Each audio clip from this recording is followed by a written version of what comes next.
नमस्कार दोस्तों। बात करेंगे अभी अपन स्वस्थ वर्त की बात करेंगे या फिर अपन कहें हाइजीन की बात करेंगे।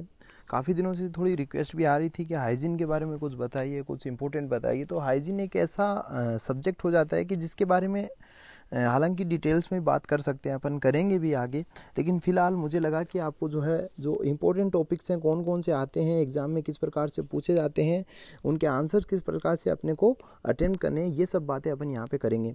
जी हाँ, तो मैं हर बार जो जितने भी इम्पोर्टेंट टॉपिक्स हैं उनको नंबर वाइज अपन देखेंगे, उसके बारे में थोड़ा बहुत बताएंगे, बहुत ज़्यादा तो नहीं बता पाएंगे लेकिन थोड़ा थोड़ा अपन बताते रहेंगे। थोड़ा बहुत इसमें है और आगे वीडियोज़ डालेंगे, थोड़ा बहुत उनमें आएगा। तो स्टार्ट करते हैं अपन। तो सबसे पहले अपन बात करें, सबसे पहले डेफिनेशन ऑफ हेल्थ की बात करते हैं। तो डेफिनेशन ऑफ हेल्थ, हेल्थ एक सबसे पहले जैसे आप पढ़ने बैठते हो तो उसमें हेल्थ अपने को देखने को मिल जाता है, नाम आपको देखने को मिल जाएगा। जी हाँ, तो हेल्थ जो है इसमें से अपन देखते हैं, ये जनरली अपन बात करते हैं, बड़े क्वेश्चनों की बात करेंगे, छोटे मोटों की भी बात तो चलो होती रहेंगी, लेकिन स्पेशली ये जो हेल्थ का बड़ा क्वेश्चन भी आ जाता है। छोटा तो आ जाएगा कि WHO के द्वारा जो आपको हेल्थ की डेफिनेशन बताइए, लेकिन अगर थोड़ा सा एग्जामिनर ज़्यादा पूछना चाहे तो वो बोल देगा कि WHO और आयुर्वेद के दोनों की तरफ से जो है हेल्थ की डेफिनेशन आप बताइएगा। ठीक है, तो इसमें अपन बात करते हैं WHO के द्वारा क्या है। तो ये आपको एज इट जो है डेफिनेशन याद रखनी है। आपको ये ऐसे नहीं करना है कि साहब हम तो हिंदी मीडियम से हैं तो अपन ये वाली, हम लोग तो ये वाली डेफिनेशन हिंदी में लिख के आएंगे। साहब ऐसा मत करना। WHO एक फॉरेन संस्था है तो वो जो है इंग्लिश में ही देगी और अपने को एग्जाम में क्या इंग्लिश में ही लिख के आना है। जी हाँ, तो अपन देखते हैं complete state of physical, mental and social wellbeing. तो एक शारीरिक, मानसिक और सामाजिक रूप से जो है वो उसका क्या होना चाहिए, मेंटेन होना चाहिए, अच्छे से होना चाहिए। And not merely absence of disease, मतलब हर प्रकार से स्वस्थ होना चाहिए। सिर्फ डिजीज़ का अब्सेंट होना, डिजीज़ का अब्सेंट होना, रोग का अनुपस्थित होना ही स्वस्थ की जो है वो निशानी नहीं है। जी हाँ, तो ये जो डेफिनेशन दी गई है वो WHO के द्वारा दी गई है। बहुत बार पूछा जाता है, छोटे क्वेश्चन भी आते हैं, बड़े भी आते हैं। दूसरी बात है आयुर्वेद की बात करें तो इसमें आचार्य चरक का है श्लोक। तो सुष्ठु निर्विकार त्वेन अवतिष्ठति इति स्वस्थ है। तो कि जो विकार नहीं और शरीर में किसी भी प्रकार के विकार से जो है वो ग्रसित ना हो, तो उसको अपन क्या बोलेंगे, उसको अपन स्वस्थ बोलेंगे। और जो स्वस्थ होने का जो भाव है उसको अपन क्या बोलेंगे, स्वास्थ्य बोलेंगे। तो साहब स्वास्थ्य की परिभाषा आयुर्वेद के अनुसार जो है वो ये हो जाती है। तो ये जो है चरक सूत्री स्थान का श्लोक है ये वैसे। जी हाँ, तो ये जो है ये श्लोक। जी हाँ, अब बात करें अपन नॉर्मल की बात करते हैं। मान लीजिएगा आपको सिर्फ WHO की डेफिनेशन पूछी गई है, हालांकि बताना गलत है लेकिन फिर भी मेरा ये मानना है कि आप उसमें आयुर्वेद की अगर आपको याद है, श्लोक याद है या फिर श्लोक नहीं भी याद है, तो आप नॉर्मली भी आयुर्वेद की भी डेफिनेशन डाल दीजिएगा। कहने का मतलब ये है कि एग्ज़ाम में लिखने के लिए आपको वो सब ज़रूर लिख के आना है जो कुछ आपको आता है ना, समझ रहे हो। तो उससे कोरिलेट करके लिख के आना है, उसके अंदर किसी भी प्रकार से उसको अटैच करना है उससे, और फिर वो लिख के आना है। मतलब मैक्सिमम लिखोगे तभी नंबर मिलेंगे अगर अपन कॉलेज की बात करें तो। जी हाँ, नेक्स्ट अपन बात करेंगे नेस्टी की चिकित्सा। बहुत महत्वपूर्ण है, आपने इसको जो है सेकेंड ईयर में भी खूब फेस किया होगा इस क्वेश्चन को। नेस्टी की चिकित्सा चरक संहिता में खूब आता है। जी हाँ, तो आता था, खूब अपन ने किए भी हैं। जी हाँ, अपन फिर से देखेंगे तो नेस्टी की चिकित्सा एक लौकिक चिकित्सा होती है। दोनों में डिफरेंस भी आ जाता है, जनरली नेस्टी की चिकित्सा भी आ जाता है साधारण तौर पे। जी हाँ, तो इसको अपन कैसे लिखेंगे, हंति युक्तम चिकित्सा तो नेस्टी की या विन उपधाम। मतलब क्या होता है कि जिसके अंदर उपधा नहीं हो, उपधाम, उपधा के बिना जो चिकित्सा की जाती है। उपधा साहब किसको बोलते हैं, उपधा बोलते हैं तृष्णा को, राग द्वेष, मतलब किसी प्रकार की लालसा जो होती है उसको बोलते हैं उपधा बोलते हैं। साहब इसको थोड़ा सा अपन समझने की कोशिश करेंगे। एक मैंने कहा होती है लौकिक चिकित्सा, ठीक है, दूसरा मैंने कहा होती है नेस्टी की चिकित्सा। तो नेस्टी की चिकित्सा में क्या होता है साहब, किसी प्रकार की उपदा जो है वो क्या होती है, अब्सेंट होती है, और इसमें उपदा क्या होती है, प्रेजेंट होती है। कहने का मतलब लौकिक चिकित्सा किसको बोलते हैं, क्यों हम यहाँ पे पढ़ रहे हैं साहब। लौकिक चिकित्सा वो है कि आप इसलिए डॉक्टर बन रहे हो, इसलिए चिकित्सक बन रहे हो कि आप क्या करोगे, आप पैसा अर्न करोगे और उससे क्या आप जो सांसारिक सुख हैं उनका उपभोग करोगे। वो तो क्या होता है साहब लौकिक चिकित्सा होती है, उस प्रकार की जो चिकित्सा होती है। अब साहब इसी चिकित्सा अगर अपन समझे, आप अगर नेस्टी की चिकित्सा करते हो, कहने का मतलब ये हुआ कि आपको किसी प्रकार की लालसा नहीं है, आप चाहते हो किसी प्रकार की आपके अंदर तृष्णा नहीं है ना, तो वो क्या हो जाएगा, वो मोक्षदायिनी चिकित्सा जिसको अपन बोलें, तो ये नेस्टी की हो जाएगा। जी हाँ, तो अपने को नेक्स्ट की ही करनी चाहिए। आगे अपन चलेंगे। ये बहुत महत्वपूर्ण है, बहुत ज़्यादा इंपॉर्टेंट है, बड़ा क्वेश्चन बनता है यहाँ से। कहने का मतलब ये है कि योग एवं आयुर्वेद में संबंध मिल सकता है आपको। क्वेश्चन ये भी आ सकता है कि इनमें आप डिफरेंस बता दीजिए या फिर इनके बारे में वर्णन कीजिए। तो यहाँ पे दोनों प्रकार के ही क्वेश्चन दे रखे हैं, आप देख लीजिएगा, मैं बता दूंगा आपको थोड़ा बहुत कि कहाँ पे संबंध हो रहा है, कहाँ पे इनमें भेद हो रहा है। तो देखा जाए तो दोनों ही, आयुर्वेद भी एक काफ़ी प्राचीन जो सिद्धांत है और योग भी काफ़ी प्राचीन सिद्धांत है। लोक कल्याण के लिए ही जो है आयुर्वेद भी जो है इसका विकास हुआ, विकसित हुआ, और ये भी जो है लोक कल्याण के लिए ही विकसित हुआ है। अच्छा, बात करें यहाँ पे थोड़ी डिफरेंस की, तो इसने क्या किया था कि ब्रह्मा जी जो थे उन्होंने स्मरण किया, उसके पश्चात जो है दक्ष प्रजापति को और आगे से आगे जो है इंद्र को, और इंद्र ने अपने शिष्यों को जो है इसका ज्ञान जो है आगे से आगे इसका ज्ञान का प्रसारण किया। लेकिन बात करें योग की, तो यहाँ पे श्री कृष्ण ने अर्जुन को बताया था भगवत गीता में। तो ये यहाँ पे अपन थोड़ा डिफरेंस यहाँ पे देखेंगे। जी हाँ, इसके बाद अपन आगे देखेंगे कुछ पॉइंट और, कि शास्त्र जो शरीर को प्रधानता देता है साहब, जो आयुर्वेद की बात करें तो वो शरीर को प्रधानता देता है, और योग बात करें वो आत्मा और मन को प्रधानता देता है। साहब आयुर्वेद में अष्टांगों का वर्णन होता है, लेकिन वो कौन सा होते हैं, काय, बाल, ग्रह, ऊर्ध्वांग, शल्य, दष्टा, जरा, वर्षाण वगैरह जो बात है, वो आयुर्वेद के 8 अंग जो है इसमें होते हैं। लेकिन योग की बात करें तो योग में जो है वो यम, नियम, आसन, प्राणायाम वगैरह जो है वो प्रयुक्त होते हैं। जी हाँ, लेकिन होते 8 ही हैं दोनों में। जी हाँ, बात करें शरीर की, शरीर शोधनार्थ पंचकर्म किए जाते हैं साहब, किसमें, आयुर्वेद में, शास्त्रों में अपन देखते हैं साहब, वमन विरेचन करते हैं, शिरोविरेचन, स्नेहन वगैरह, बस्ती वगैरह, तो ये सब अपन देखते हैं कि पंचकर्म वगैरह किए जाते हैं आयुर्वेद में। लेकिन बात करते हैं क्रियाओं की, तो साहब 6 क्रियाएँ की जाती हैं किसमें, योग में भी 6 क्रियाओं का वर्णन अपने को मिलता है, हठ योग मिलता है। इसके अलावा बस्ती, धोती, नेति, त्राटक, साहब त्राटक जो नाम है ना, ये त्राटक नाम है। त्राटक नाम ऐसा हो ही नहीं सकता कि आप एग्ज़ाम देने जा रहे हो और आपके एग्ज़ाम में जो है त्राटक नाम आपको सुनने को नहीं मिला। तो कहने का मतलब क्या हुआ, त्राटक भी अपने आप में इम्पोर्टेंट है साहब। त्राटक होता क्या है कि जैसे अपन किसी भी ऑब्जेक्ट को देखते हैं, जैसे मान लीजिएगा ये कोई भी एक दिया है, मोमबत्ती है, इसको अपन देख रहे हैं, ओपन आइज से देखते हैं इसको, ठीक है। त्राटक का मतलब होता है कंटिन्यूटी से है, मतलब काफ़ी देर तक आप इसको देखते जा रहे हो, कंटिन्यूटी से है इसका अर्थ, ठीक है। कहने का मतलब ये है कंटिन्यूसली आप किसी चीज़ को देखते जा रहे हो, लगातार तब तक देखते जा रहे हो जब तक क्या नहीं हो जाए, आपके अश्रु नहीं आ जाए, है ना, आंखों में आंसू आने लग जाते हैं, लगातार देखते रहते हैं, तो उसको अपन बोलते हैं त्राटक बोलते हैं। ये भी एक प्रकार होता है। जी हाँ, इन्हीं में से क्रियाओं, 6 क्रियाओं में से। तो जी हाँ, नौली, कपालभाति ये वगैरह ये सब जो है वो योग में भी इनका वर्णन मिलता है। जी हाँ, तो मैंने यहाँ पे पूरा नहीं बताया है क्योंकि जो है थोड़ा स्लाइड्स ज़्यादा बन जाती हैं, इसलिए और भी हैं, मैंने 10 पॉइंट बताए हैं, बट सफिशिएंट है, ये याद रख लोगे बहुत बढ़िया है। मन नियंत्रणार्थ, मतलब इसका भी आयुर्वेद का प्रयोजन यही होता है कि साहब मन को नियंत्रण में रखो, यही कार्यक्रम क्या होता है, योग का भी होता है। एक टर्म है आचार रसायन, ठीक है। आचार रसायन सद्वर्त पालन में अहिंसा का वर्णन मिलता है आयुर्वेद में। यही बात करें यम की बात करें तो यम में अपने को, यम में मिलता है अहिंसा का वर्णन अपने को, ठीक है। इसके अलावा ब्रह्मचर्या, अपरिग्रह का वर्णन भी अपने को यम के अंदर मिलता है। लेकिन कहने का मतलब समानता क्या आ रही है कि अहिंसा का वर्णन जो अपने को मिलता है आयुर्वेद में भी और योग में भी। आचार रसायन काफ़ी महत्वपूर्ण टर्म है, इसके बारे में अभी बात करेंगे, आचार्य चरक ने खूब बताया इसके बारे में। दिनचर्या, आचार रसायन में शौच तथा तप आदि का वर्णन अपने को देखने को मिलता है। बात करें यम के बाद में जो नियम है उसकी बात करें तो शौच, संचोच, तप आदि का वर्णन इसमें भी मिलता है। तो कहने का मतलब एक और समानता अपने को देखने को मिल रही है। इधर अगर बात करें आयुर्वेद की तो इसमें अपने को व्यायाम का वर्णन मिलता है, और इधर बात करें तो अपन को आसनों का वर्णन मिलता है। जी हाँ, तो ये सब बातें हो गई, ये काफ़ी कम बातें मैंने यहाँ पे बताई है, मैं शॉर्टली बता रहा हूँ, हालांकि बड़ा क्वेश्चन है, 10 नंबर तक, 15 नंबर तक क्वेश्चन जो है वो पूछ लिया जाता है। तो इसमें और भी आगे पॉइंट्स हैं, वो आपकी बुक में आपको मिल जाएंगे, मैंने कहीं बाहर से डिस्कवर करके नहीं लिखे हैं, आप ही की बुक से कोई पॉइंट उठा लिए जो मुझे अच्छे लगे। जी हाँ, तो इसके अलावा अगर कोई अभी अपन क्या है ये शॉर्ट में बता रहे हैं, ये जो टॉपिक्स हैं इनके बारे में जैसे ही मुझको टाइम मिलता रहेगा मैं डिटेल में इनके बारे में बताता रहूँगा। फिलहाल आपको ये सब पढ़ना है। जी हाँ, इसके बाद अपन देखते हैं आचार रसायन, मैंने कहा था महत्वपूर्ण है। चरक संहिता में आपको ये जो कोटेशन है यहाँ पे आप जाके देख लोगे, मिल जाएगा, बड़ा श्लोक है, यहाँ पे नहीं बताया गया।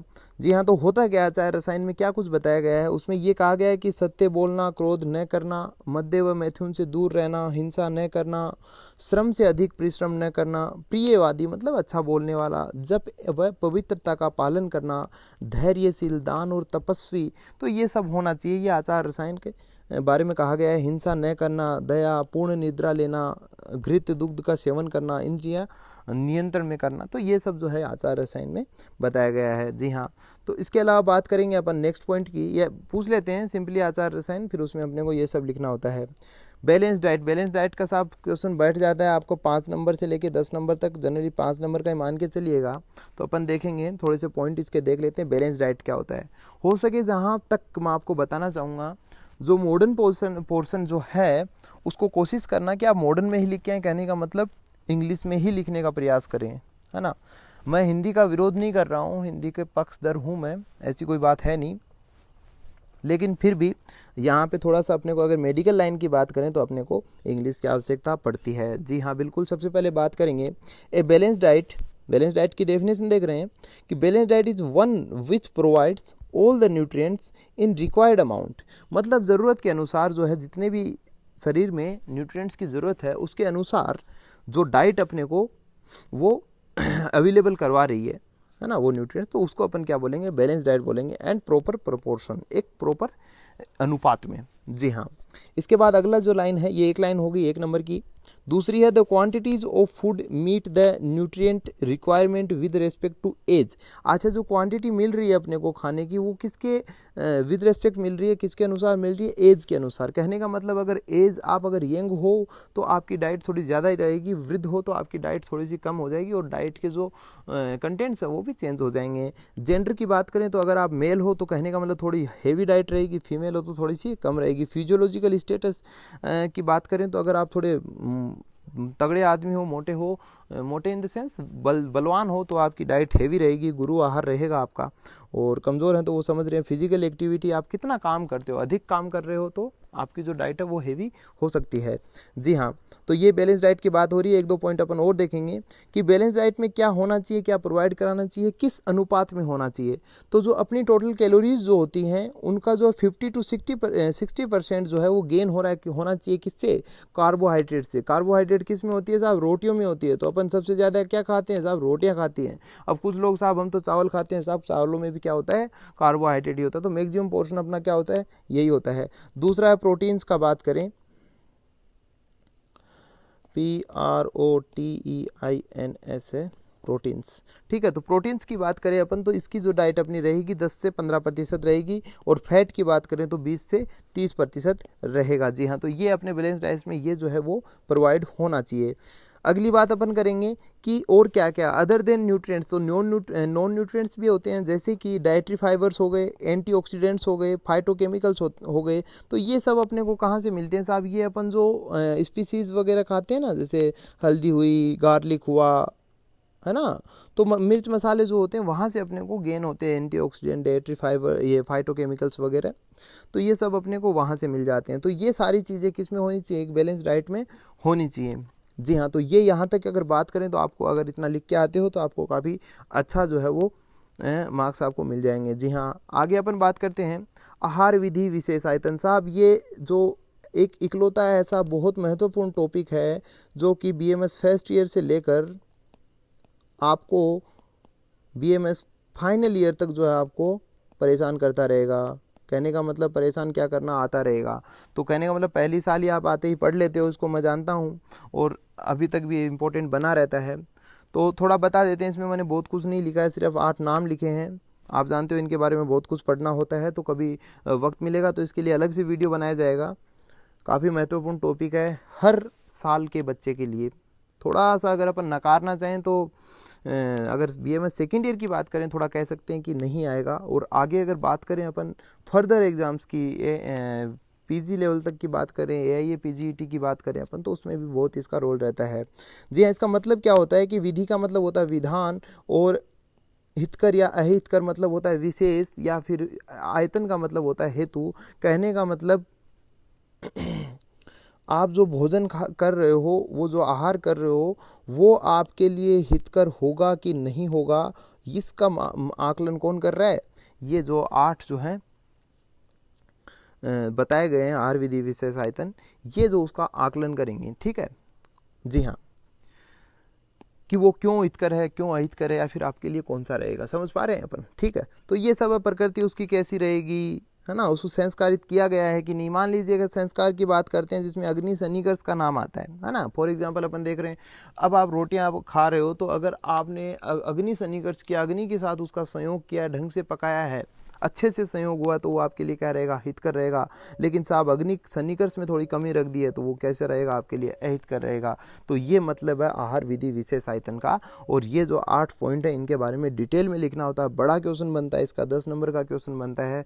और मैं आशा करता हूँ कि आप एग्ज़ाम देने जा रहे हो, चाहे वो कभी भी आप ये वीडियो देख रहे हो, तो आप जो है आपके एग्ज़ाम में ज़रूर ये क्वेश्चन देखने को मिल जाएगा। बाकी आप इसको पढ़ लोगे तो ज्ञान जाया नहीं जाएगा, है ना। जैसे भी करके ये कहीं ना कहीं फंसा के आई जाओगे। और फंसाना सीखो, आप अपना जो नॉलेज है उसको बीच में फंसाना सीखिए, ये बहुत ज़रूरी है। बहुत सारे बच्चे हैं, नॉलेज रहता है उनको, बोलते हैं साहब अपने को सब आ रहा था, मेरे से कमज़ोर बच्चे मेरे से आगे निकल गए, मैं पास नहीं हो पाया, वो पास हो गया। साहब वहाँ पे यही दिक्कत है, जो पास हुआ है कमज़ोर था उसको फंसाना आता था कि अपना ज्ञान किस प्रकार से एग्जामिनर को दे के आए कि उसको पता भी ना चले, है ना, कि इन्होंने सिर्फ ज्ञान दिया है। तो ये इस प्रकार की बातें आनी चाहिए आपको, ज़रूरी है। षट चक्र की बात करते हैं साहब, बहुत महत्वपूर्ण है, ज़रूर आता है। मैंने यहाँ पे थोड़ा सा बताने की कोशिश की है, आप और पढ़ लेना, है ना, डिटेल में थोड़ा। लेकिन ये तो क्या है कि कुछ बता दें, अब मैं षट चक्र बोल के निकल जाऊँगा, आपको अच्छा थोड़ी लगेगा। मूलाधार, स्वाधिष्ठान, मणिपुर, अनाहत, विशुद्ध, आज्ञा चक्र, है ना। तो ये हैं। सहस्त्रार भी आप देखते हो, लेकिन यही इतने की हैं, वो आज्ञा चक्र के आसपास ही रहता है, तो उसमें सम्मिलित हो जाता है। फिर भी उसके बारे में अलग से स्टार पॉइंट लगा के आप लिख सकते हो। पायु और मुस्क, ये इसकी लोकेशन है। यहाँ पे अपन बात करें, स्थान की बात करें, तो स्थान है चक्रों के, जी हाँ। और ये जो बात करें, ये संख्या है इनकी, और ये बात करें तो ये इनका वर्ण है, समझ पा रहे हो आप देखते ही। मूलाधार की बात करें, पायु और मुस्क में आपको, हालांकि मुस्क के मध्य मिलता है आपको, 4 होते हैं इनकी संख्या, और रक्तवर्ण का रहता है। स्वाधिष्ठान की बात करें, रीढ़ के अधोभाग में, ठीक है, और मेरुदंड में, जी हाँ। तो इसकी संख्या 6 रहेगी, धूम्रवर्ण रहेगा, और श्वेतवर्ण इनका रहता है। इसके बाद बात करें मणिपुर चक्र की बात करें, मेरुदंड में नाभि के पास रहेगा, इसकी संख्या जो है वो 10 रहेगी, और पीतवर्ण का रहेगा। अनाहत की बात करें, हृदय स्थान रहेगा इसका, और 12, और इसका वर्ण जो है वो हरा रहेगा। विशुद्ध की बात करें, कंठ में रहेगा, 16 रहेंगी इसकी संख्या, और श्वेत वर्ण जो है इसका वर्ण रहेगा श्वेत। आज्ञा चक्र की बात करें, भ्रुवों के मध्य आपको मिलेगा, और 2 इसकी संख्या है, और श्वेत वर्ण जो है इनका रहेगा। तो जी हाँ, बात करें तो इनमें से 6 में से जो 3 है उनका तो वर्ण अपने को क्या मिल रहा है? श्वेत मिल रहा है, जी हाँ। देख लीजिएगा, थोड़ा सा देख लोगे तो थोड़ा दिमाग में बैठ जाएगा। ये इसलिए है कि एक बार सुना हुआ रहेगा, आप ना भी पढ़ोगे तो थोड़ा थोड़ा तो आपके माथे में रहे। जी हाँ, नेक्स्ट अपन बात करेंगे, इतनी बात करेंगे। इसके बाद अपन देखेंगे कि जो ये जो और भी हैं, जैसे कि मान लीजिएगा, मैं आपको बताना चाहूँगा कि ये है, जैसे कि प्रोग्राम से, नेशनल प्रोग्राम है, समझ रहे हो ना, नेशनल प्रोग्राम है एक तो, कि जननी सुरक्षा योजना आ गया, है ना। इस प्रकार की कुछ बातें आ जाती है। कुछ डिजीज़ के बारे में पूछ लेते, लेप्रोसी के बारे में बताइए, है ना। लेप्रोसी कम्प्लीटली इरिडिकेट किया गया, है ना, तो उसके बारे में कुछ बताइए। तो इस प्रकार के और क्वेश्चन बैठते हैं। अच्छा, नेशनल प्रोग्राम्स की बात करेंगे, कौन कौन सा आरसीएस प्रोग्राम है, बहुत महत्वपूर्ण है, किस प्रकार से अटेम्प्ट करना है, कैसे इसको एक्सप्रेस करना है, वो सब बातें करेंगे। तो अपना जो नेक्स्ट वीडियो रहेगा उसमें मैं कोशिश करूँगा कि आपको इस प्रकार की ही जानकारियाँ दी जाएँ। तो फिलहाल अपन ने बात की है, कुछ थोड़ा बहुत देखा है, लगभग 6 पॉइंट अपन ने देखे हैं, जी हाँ। तो कोई बात नहीं, आप जुड़े रहिएगा। वक्त थोड़ा कम रहता है, इसलिए थोड़ा सा डिले हो जाता है सिस्टम, लेकिन कोई बात नहीं है, जैसे टाइम मिलता है समय निकाला जाएगा, सारी हेल्प की जाएंगी। बाकी जो इम्पोर्टेंट और भी मेरे पास में तकरीबन 50 पॉइंट्स हैं, उन पे अपन सारों पे बात करेंगे धीरे धीरे। अगले 2-3 दिन में सबकी बात कंप्लीट हो जाएगी, है ना। और भी अगर आपको कोई समस्या रहती है तो आप कमेंट में आप तुरंत खुल के बोलिएगा, आपसे कांटेक्ट किया जाएगा, है ना, ऐसी बात नहीं है। जी हाँ, बहुत बहुत धन्यवाद, जुड़े रहिएगा। और आप एक काम कीजिएगा, क्रोम पे आप जाइएगा, और ये अगर आप BMS स्टडीज सर्च करते हो, उस पर आपको मिलेगा, थोड़ा सा नीचे जाओगे तो आपको ऐसे करके http करके bmsstudies.in ऐसे करके लिंक मिलेगा, वहाँ पे आप क्लिक करोगे तो वहाँ पे जाओगे तो आपको बहुत कुछ मिल जाएगा, आपको और भी स्टडी रिलेटेड चीज़ें, और अभी और प्रयास किए जा रहे हैं कि मैक्सिमम दिया जाए, है ना। तो आप जुड़े रहिएगा, और भी कुछ मिलेगा आपको। जी हाँ, धन्यवाद।